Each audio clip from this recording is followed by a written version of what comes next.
The reason the title is the Doldrums is not only does the ship hit the Artemis hit the Doldrums, but the characters as well. They stop moving forward. There's impasses from Jamie to Fergus and Marcel. You know, there's no wind, so to speak. In the sea? In the sea or or in the the stories in the relationships, that's right.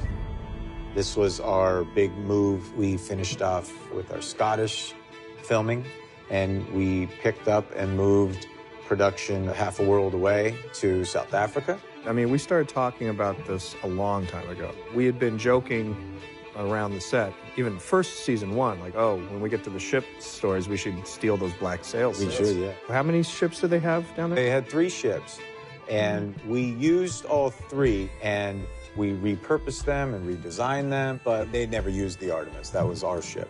It's almost impossible to shoot on a real ship at sea. Cramped conditions that you have to put all the crew people in, the unpredictability of the sea and the wind, and just 1,000 things can go wrong. So, under what you do is you tend to put them on stationary ships that are either on stationary tanks of water and surround them with green screen to sort of give you the big horizon. And sometimes you're putting them on the interiors of sound stages, and it's put on what's called a gimbal, which allows the deck to actually rotate back and forth.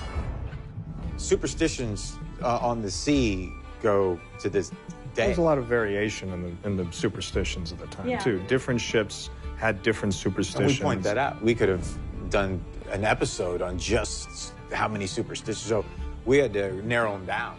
Claire starts to fight with the captain and say, this is ridiculous, but the captain says to her, rightly so, it doesn't matter if it's true or not. What matters is if the men believe it. In a way, superstitions were used to control their environment. So a captain that says it's superstitious to have a woman on board, he didn't want women on board because that would cause an unruly crew. So he needed to come up with a way of counterbalance. And I think a lot of superstitions, that's how they grew, is because the crew has to be pacified or there'll be a mutiny on the ship.